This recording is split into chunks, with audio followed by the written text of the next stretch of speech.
आज के इस वीडियो में हम टाइप 2 कंडीशनल सेंटेंस या फिर सेकंड कंडीशनल सेंटेंस के बारे में सीखेंगे। ये सब सेंटेंसेस ऐसे कंडीशन को शो करता है जो कि नियर फ्यूचर में या फिर प्रेजेंट टाइम में जिसका सच होना इम्पॉसिबल है।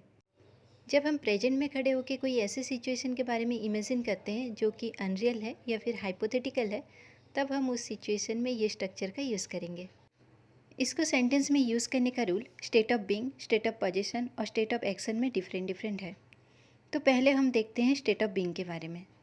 हमारे लास्ट वीडियो में हमने देखा था कि कंडीशनल सेंटेंस में दो क्लॉज होते हैं, एक है इफ़ क्लॉज और एक है मेन क्लॉज। तो स्टेट ऑफ बीइंग में हमको इफ़ क्लॉज में इफ़ के साथ हमको वर का यूज़ करना है और मेन क्लॉज में हमको वुड का यूज़ करना है। इसको सेंटेंस में यूज़ करने का रूल है पहले इफ़, फिर सब्जेक्ट, फिर वर और फिर ऑब्जेक्ट को शो करना है। यहाँ पे चाहे सब्जेक्ट कोई भी फॉर्म में हो, हमको सबके साथ वर का ही यूज़ करना है। हमको यहाँ पे वॉज का यूज़ नहीं करना। और मेन क्लॉज में हमको फिर सब्जेक्ट और उसके बाद वुड और लास्ट में ऑब्जेक्ट का यूज़ करना है। For example, if I were a teacher I wouldn't beat any student. अगर मैं टीचर होती तो मैं कोई भी स्टूडेंट को नहीं मारती। It means I am not a teacher at present, I just imagine this thing which is unreal और hypothetical. If my grandfather were alive, he would love to see my success. It means my grandfather is not alive now and he can't see my success.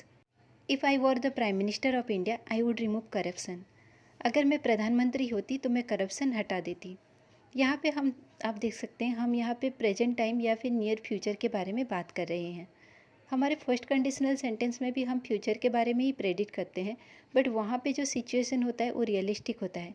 But यहाँ का जो situation है ये unrealistic और hypothetical है। अब देखते हैं स्टेट ऑफ पोजीशन के बारे में।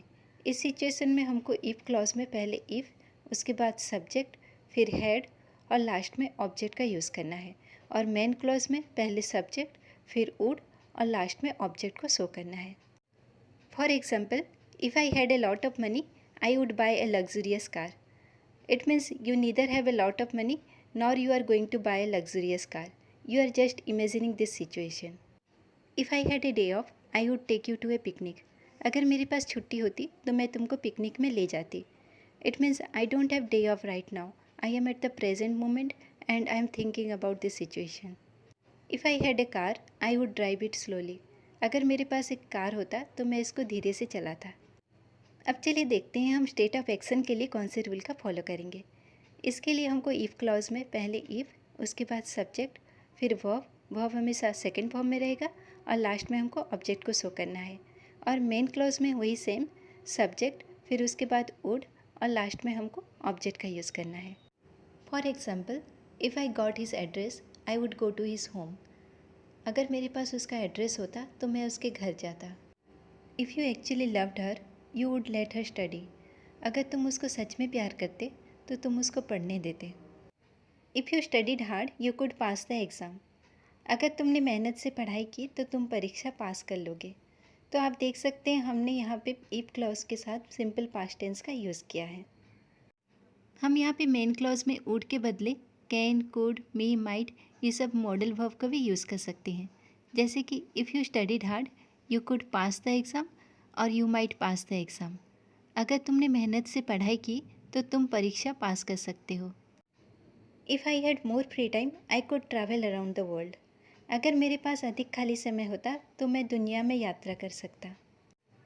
इसका अगर हम नेगेटिव फॉर्म बनाएंगे तो इफ़ क्लॉज और मेन क्लॉज दोनों ही नेगेटिव हो सकता है, या फिर इफ़ क्लॉज नेगेटिव होके मेन क्लॉज पॉजिटिव हो सकता है, या फिर मेन क्लॉज पॉजिटिव और इफ़ क्लॉज नेगेटिव हो सकता है।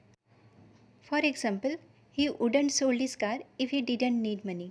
अगर उसे पैसे की ज़रूरत नहीं होती तो वह अपनी कार नहीं बेचता। आप देख सकते हैं यहाँ पे इफ़ क्लॉज और मेन क्लॉज दोनों ही नेगेटिव है। If I didn't go there I would accompany you. अगर मैं वहाँ नहीं जाता तो मैं तुम्हारा साथ देता। यहाँ पे इफ़ क्लॉज नेगेटिव है जबकि मेन क्लॉज पॉजिटिव है। If I had lots of money I wouldn't spend left and right. अगर मेरे पास बहुत पैसे होते तो मैं ऐसे पैसे नहीं उड़ाता। तो spend money left and right का मतलब होता है पैसे अनकंट्रोल तरीके से खर्चा करना या फिर पैसा उड़ाना। आप देख सकते हैं यहाँ पे इफ़ क्लॉज पॉजिटिव है जबकि मेन क्लॉज नेगेटिव है। जब हम इसका इंटरोगेटिव फॉर्म बनाते हैं तब हम वुड के साथ मेन क्लॉज को पहले यूज़ करते हैं और बाद में हम इफ़ क्लॉज को यूज़ करते हैं। जैसे कि would you mind if I used your phone for few minutes. अगर मैं कुछ मिनटों के लिए आपका फ़ोन यूज़ करता तो क्या आपको बुरा लगता? Would it be a problem if I asked you to take a picture of us. अगर मैं आपको हमारी एक तस्वीर लेने के लिए कहता तो क्या यह एक समस्या होता? हम WH वर्ड के साथ भी ये स्ट्रक्चर का इंटरोगेटिव फॉर्म बना सकते हैं। तो इसके लिए हमको इंटरोगेटिव प्रोनाउन का पहले यूज़ करना है, मतलब कि जितने भी WH वर्ड हैं वो, उसके बाद वुड, फिर सब्जेक्ट, फिर इफ़, फिर उसके बाद सेकेंड सब्जेक्ट और वर्ब। वर्ब को हमेशा हमको पास्ट में रखना होगा, मतलब कि हमको सिंपल पास्ट टेंस का यूज़ करना है। For example, what would your father do if you didn't listen to him. अगर तुम अपने पापा की बात नहीं सुनते तो क्या करते? What would you do if someone slapped you. अगर कोई तुमको चाटा मारता तो तुम क्या करते? What would a teacher do if a student disobeyed him. एक टीचर क्या करे जब उसके स्टूडेंट उसकी बात ना सुने। So friends, that's all about today's video. I hope you would have liked it. So see you in the next video with conditional sentence type 3. So till then, bye. Take care.